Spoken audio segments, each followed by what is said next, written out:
Hello and Happy New Year to all. I hope you enjoyed the festive break and you're all very welcome to our first Property Roundup show of 2024 here on iPropertyRadio with myself, Carol Tallon. This show is sponsored by daft.ie, Ireland's most visited property website.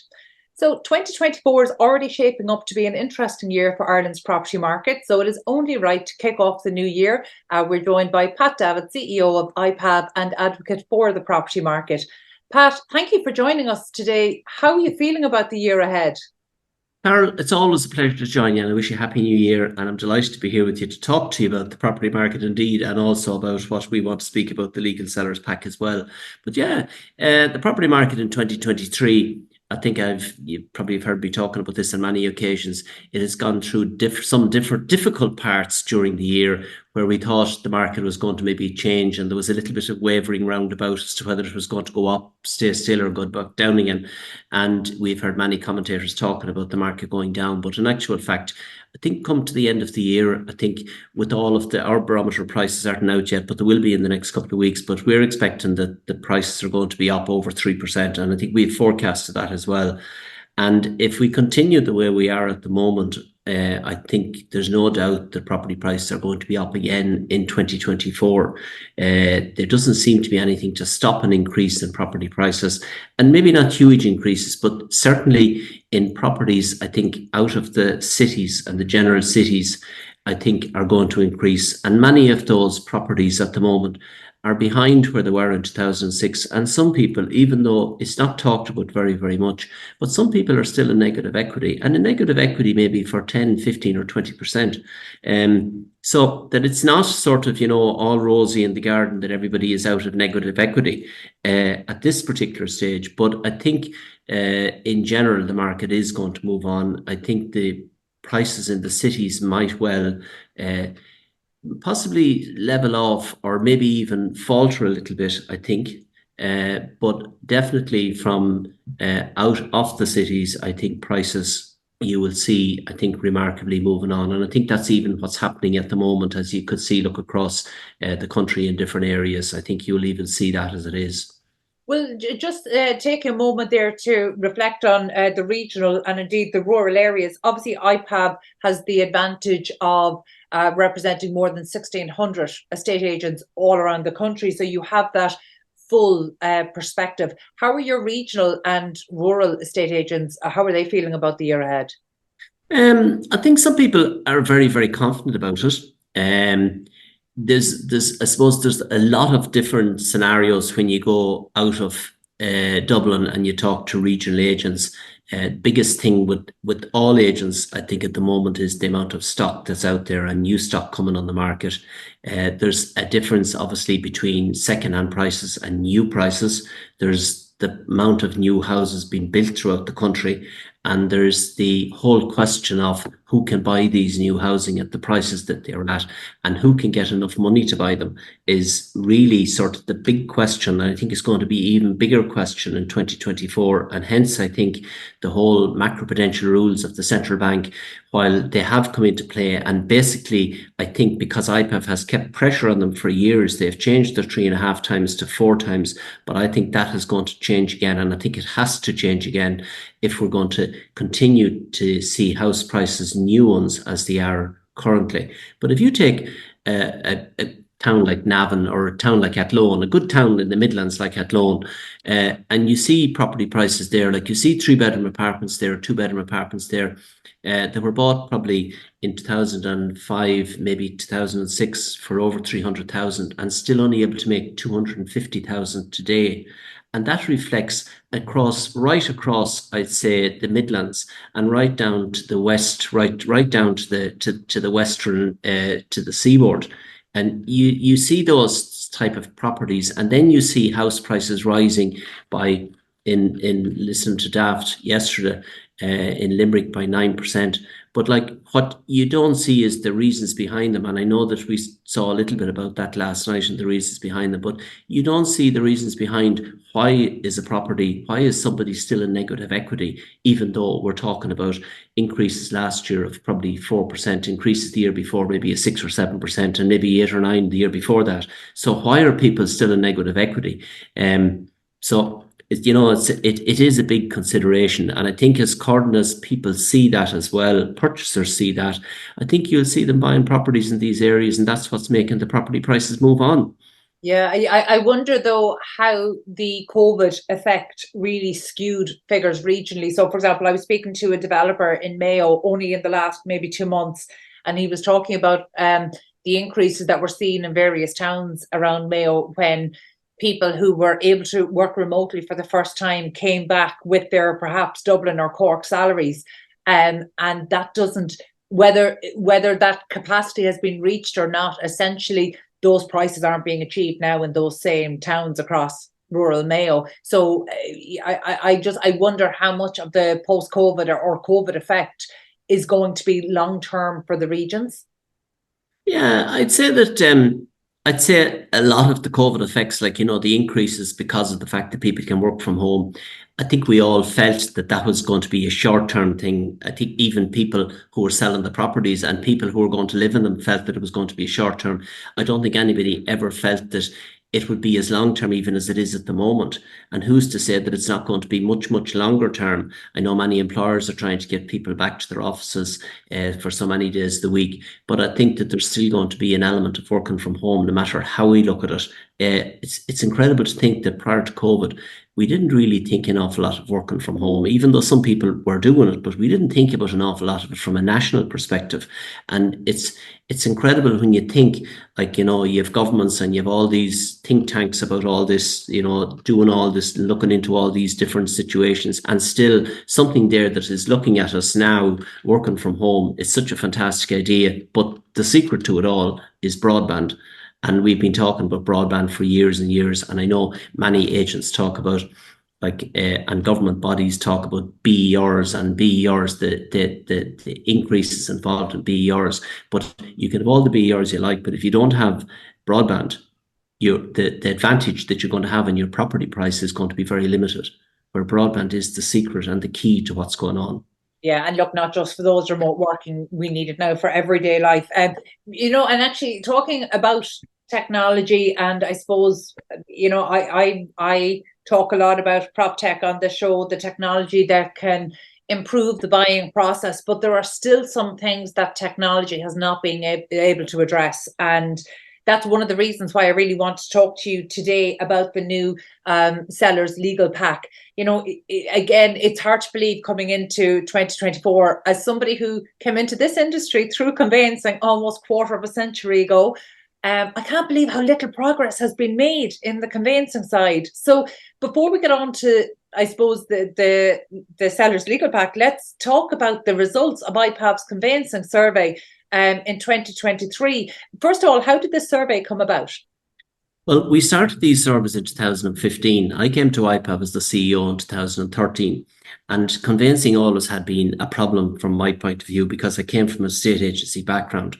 And all of the conveyancing and the times for conveyancing, even prior to 2000 and probably 18, 19, 20, and when COVID came, like, we were sort of in a situation where I suppose most people could really feel that their conveyancing times were going to be somewhere between probably 4 and 8 weeks. And a lot of the ones then that were longer than that, there was some reason behind it or some problem behind it.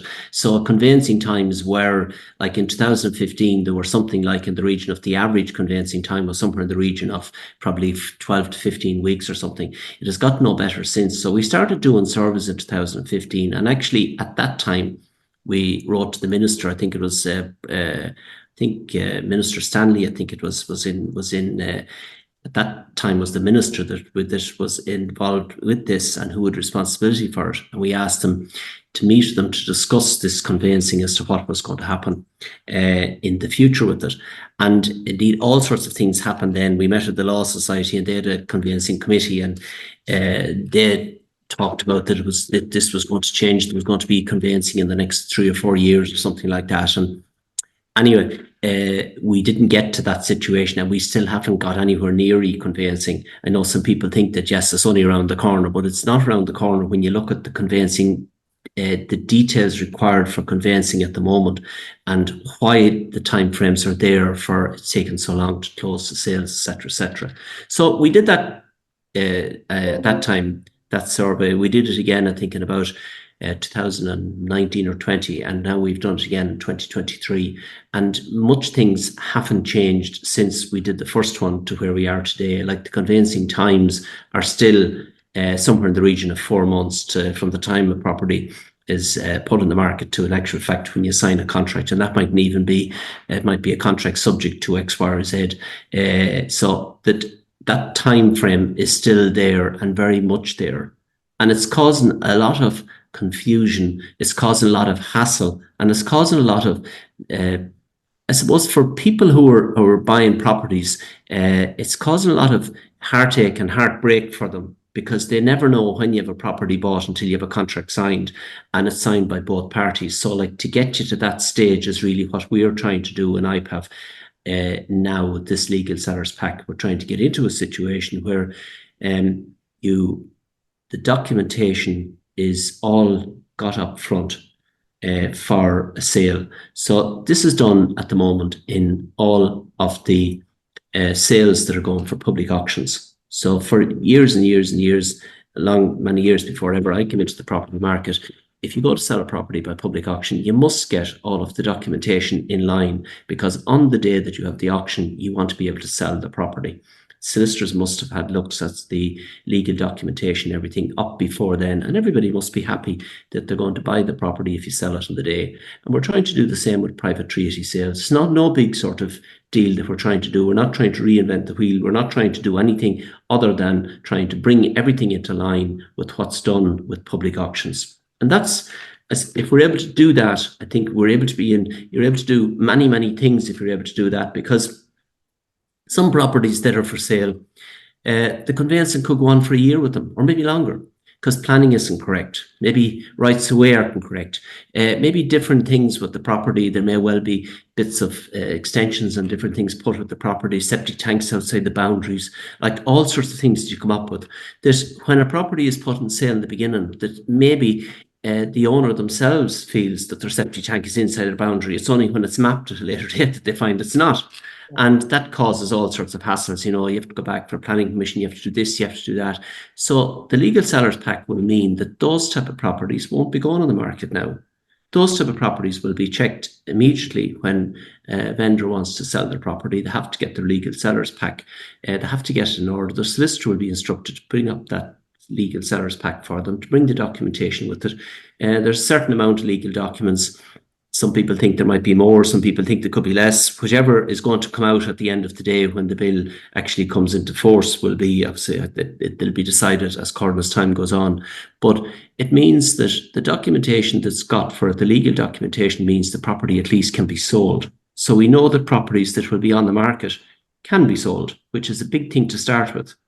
Yeah, and we know that. It makes absolute sense. And I suppose for anybody who hasn't read the IPAV conveyancing survey results, I think it's really important to point out that, I mean, the stats are staggering. 88% of auctioneers have experienced or experience conveyancing delays, and 97% say they've been frustrated by the conveyancing process.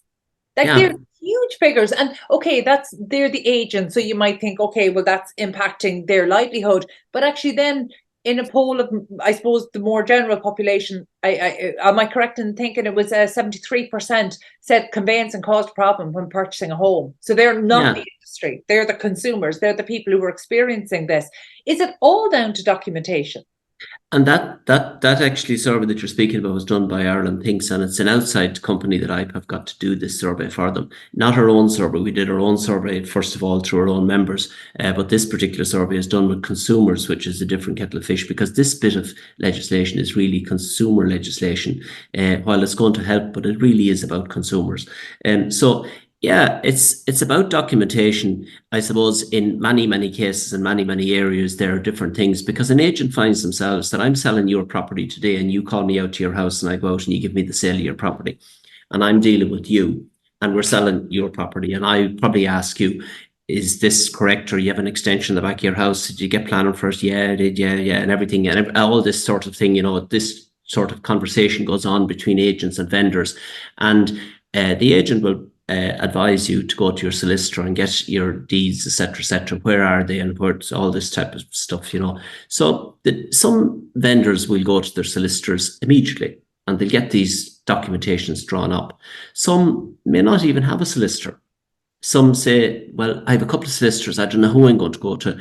I don't know where my deeds are. But look, I'll talk to the family, or I'll talk to my wife, or I'll talk to my husband, and I'll see where they are, and I'll see what the story is, and I'll see what solicitor we're going to use. And yeah, we'll do that, of course. It's all a great idea on the day, but like a lot of it doesn't happen. So then, like eventually, when I sell your house for you, then we find that we instruct the solicitor, if you have picked a solicitor at that stage, or whenever you do decide to pick a solicitor, and then we start looking about all these documentation. But from day one, I'm sort of dealing with you. But the minute then I start then on your behalf instructing your solicitor, I'm dealing with your solicitor and I'm dealing with you. And when I have a purchaser to buy the property, I'm dealing with the purchaser, and then I'm dealing with the purchaser's solicitor. So somebody is gone from being in a situation where dealing with one person to dealing with four parties to try and get the legal part of the whole process moved on to get a contract issued and to get a contract signed. So like, again, that whole process of having to keep looking about contracts and having to keep doing all of this sort of thing, when the legal seller's pack is in place, that will all be gone out the window, because the legal seller's pack will be put together. It'll be put up on the data room of the solicitor if they have such a thing, or if they don't, well, then well and good, it'll be in paper format. But if it's in their data room, the solicitor for the purchaser can look at all that information. They can see what's there. If there's something missing, they can go back to the solicitor, but maybe at that particular stage, they're selling the property as with the legal documentations that they have. So then, obviously, at that stage, somebody can decide, is that information good enough for me? Is it not good enough for me? Or whatever else is or isn't. And before such time as somebody can even put an offer on the property, they've had a look at the documentation to see that everything is in order. And then when they do put an offer on the property and the property is sold, contracts already is part of the legal seller's pack. So the contract can be signed by the solicitors, and a closing date in the normal term from public auction sale, when a contract is signed, it's somewhere in the region of 4 weeks. So again, 4, 6, even 8 week close would then be the time. And I think from everybody's point of view, it moves conveyancing a step further, closer to e-conveyancing. And I think a helpful step, I think, is what we're talking about. Yeah, and look, that makes absolute sense. On I suppose, just asking the question then, we have such chronically low stock levels of secondhand homes coming to the market through private treaty. Is it possible that this could actually slow properties coming to the market, or could it actually further decrease the number of secondhand homes available? Well, I think secondhand homes being available and secondhand homes that you can convey are going to be slightly different. So I think that there's going to be a time frame there. If we take it that the time frame at the moment, as we see it, getting the documentation after a property is sold, is somewhere in the region of 8 to 10 weeks. If we take it that would be the norm prior to a property going on the market to get the documentation together, that time is something that agents and solicitors are going to have to blend into the process as time goes along, so that a vendor that's going to sell their property, the first thing they'll have to do is get their legal seller's pack in order, so that time is going to have to be given, I suppose, first of all, and agents are going to have to become aware of that. They're going to have to blend it into the process. Will it mean that there'll be less properties coming on the market? It possibly will, because the properties that will be coming on the market are properties that can be sold. You won't have somebody deciding to put their property in the market if they've no intention of selling it. And then all the hassle that causes to a purchaser, offering on properties and going to get surveyors reports maybe in different things in the property. So it's going to cut that out. And I think that's a very important part from properties going on the market. So I don't think it's going to, in actual fact, change the amount of properties that's going to come on the market, but it's going to change the quality of the property that's going to come on the market. And I think that's a big thing from a consumer's point of view, because consumers are obviously, purchasers are buying properties. And in this particular case, I suppose we're all consumers. The vendor is a consumer as well. But from a purchaser's point of view, a purchaser is in good faith putting an offer on the property. A vendor in good faith is taking the offer and hoping to sell the property. But none of them can sell it unless they have the legal documentation to sell it. So isn't it important to have the legal documentation first and then know that you can sell the property? It's sort of putting the cart before the horse, or putting the horse before the cart, whichever way you want to look at it. So, Pat, it absolutely makes sense when you say it. So that begs the question, why was this legislation needed?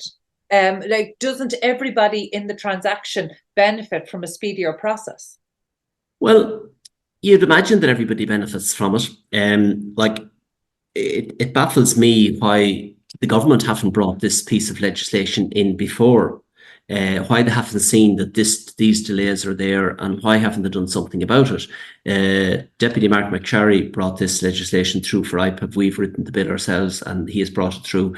I'm not saying that the bill is the final document that's going to be accepted at the end of the day, but we're not obviously legal people, so we're not the government, so we're not the people who is making the laws. So we have put the bill together ourselves. We've brought it through. There's been no opposition to the bill in the second reading in the Dáil. The first reading is only a matter of reading it into the records. The second one is where there's discussion on it, and if people want they don't want to support the bill or whatever the case, they can come into the Dáil and they can talk about it. We've talked to the political parties about this. We've had no opposition from any of the political parties about it, that they bothered coming to the Dáil to talk about it, other than Sinn Féin were there that evening and they talked positively about it, which we were happy about. So none of the government parties they disagreed with the bill, so it went unopposed to the committee stage, which is the next stage, and now different parties will be brought in to discuss about the bill, see if there's amendments they want to make to it, etc. But why wouldn't everybody want this? I don't know. I know the solicitors have tried to put, they have done actually put a PCIT, what they call PCIT, pre-contract investigation of title, together, only for their own members, and it has probably worked to a certain degree. I don't know if it has helped to bring down the timelines. It doesn't seem it has from our survey, but I don't want to. I'm not saying that it hasn't been any good. It has been, certainly. This is the next step after the PCIT, I believe. And it's unfortunate or fortunate, depending which way you look at it, that we have to go to law with this, because it has to be, we have to make it law before such time as people will do it. So, we can't just depend on people and say, well, look, we have to get a seller's legal pack, because there will be agents that will put the property in the market. I'm going to speak about agents first. There'll be agents that will put the property in the market without the legal seller's pack, unless it's law.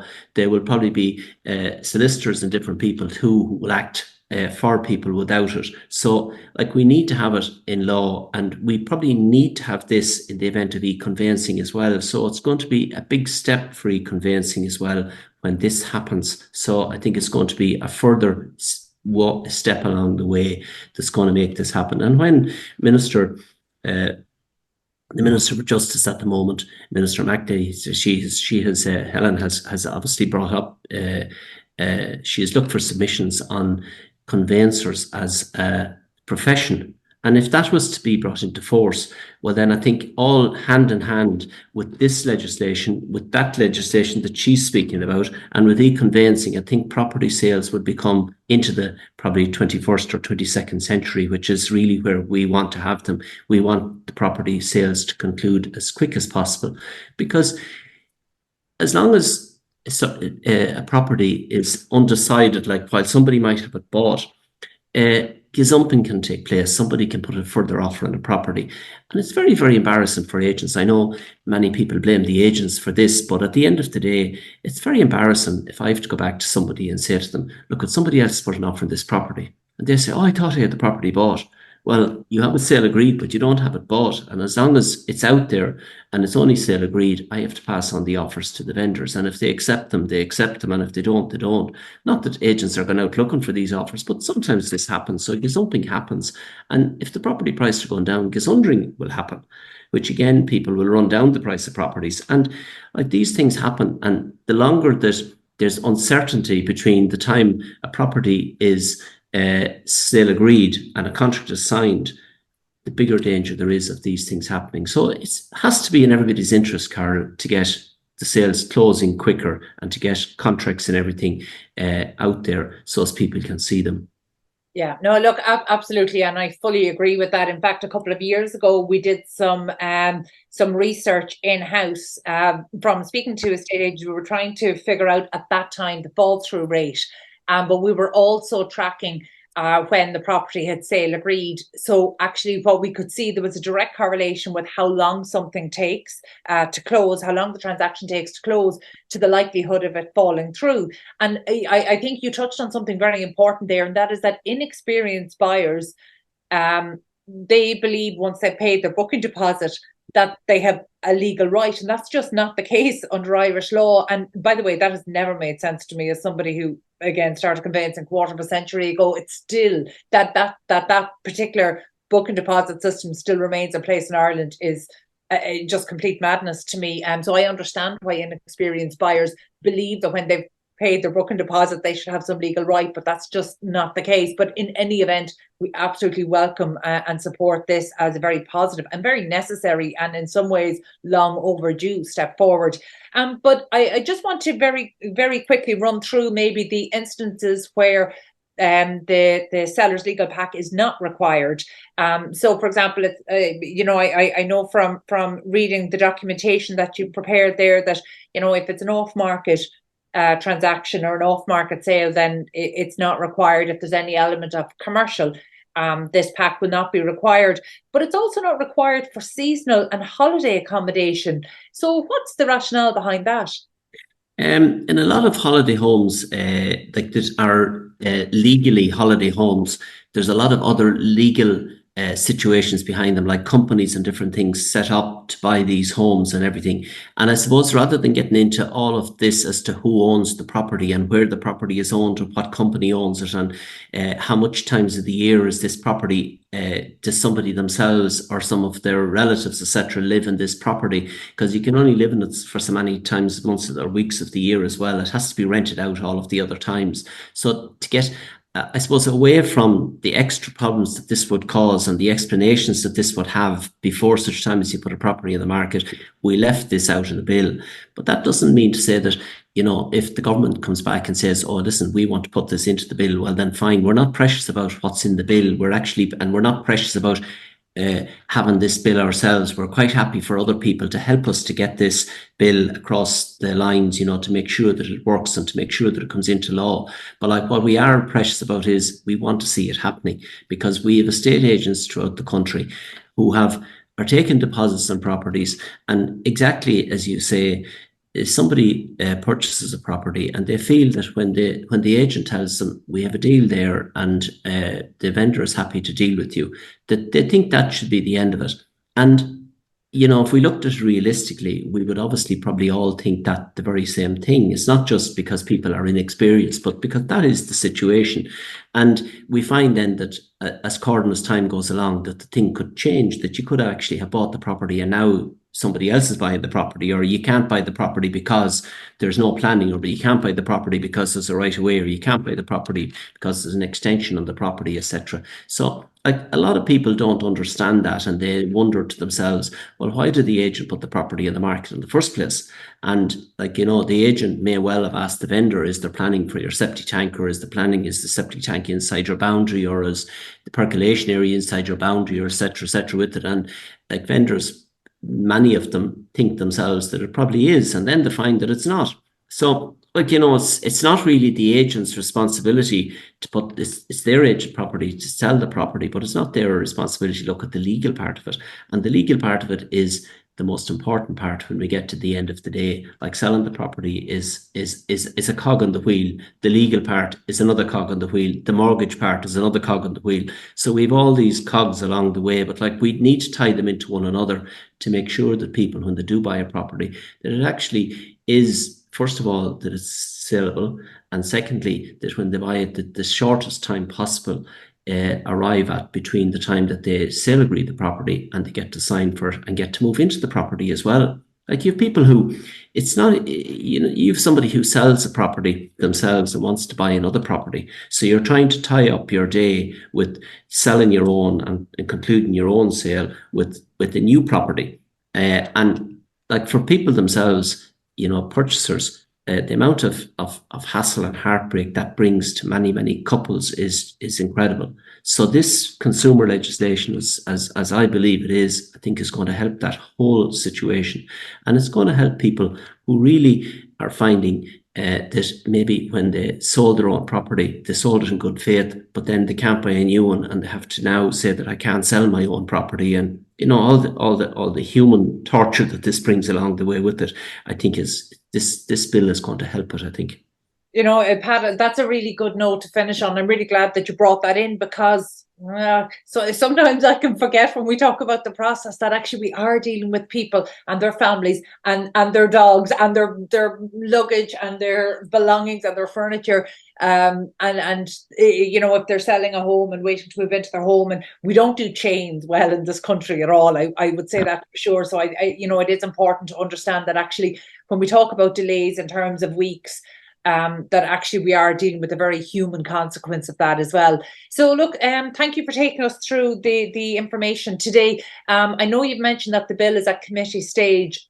Are IPAV members recommending to their sellers that even before this is a legislative requirement, are they recommending this as best practice between now and the time of this coming into law? We're recommending as best practice. Our members are recommending as best practice all of the time. Our IPAV are recommended to our members to recommend it all of the time. In actual fact, we have a document on this that we put together back as far as 2015, where we sent out to members. We have another member who actually wrote a small book on this in Donegal, and we send that to members as well, on and off. We've had it in our newsletter, and agents would be aware of it. But like in the best will in the world, like with an agent advising somebody to go to a solicitor and get their documentation up in order, if they don't want to do it, they don't want to do it, and they won't do it until some people see that it's not important to contact my solicitor until I have the blooming property sold. Don't be annoying me about it at the moment. And here we are. So like it's fine in saying, and if every vendor went to their solicitor and got their legal documents together, I think we wouldn't need this bill at all. But because of the fact that that's not happening, we do need the bill. And I think the solicitors need it, the auctioneers need it, and I think the purchasers and vendors very, very much need it. So I think it's a practical bill. And if it's not opposed by government, there's something obviously good about it, because if they found something wrong with it, they would obviously oppose it, and the opposition would as well. So we'll all have to work together maybe to make the bill that bit better, because I'm sure it's not, there's many things in it that maybe people could change. We're happy to change them if it's going to be necessary as well. So I think if we can all work together to do it, we can get this into legislation by the end of the year. It's hopefully in February we'll go to committee stage, and if we can work on from there, well then hopefully it will happen. I know that the government are putting together the stakeholders group at the moment. I thought it was actually going to be run by the Department of Housing, but apparently it's going to be run by the Department of Justice, and they're going to look at this type of an idea and other things as well, the stopping sales in the property market. Like conveyancing isn't the only one. So I think when that happens, and I think that they come up with different maybe changes or amendments to this actual bill, that we'll get to move on with it, and hopefully we will get it into law sooner than later. Well, it'd be wonderful if that was something that we could expect for 2024. Again, it's something just for the betterment of all parties in the property transaction. So that would be great.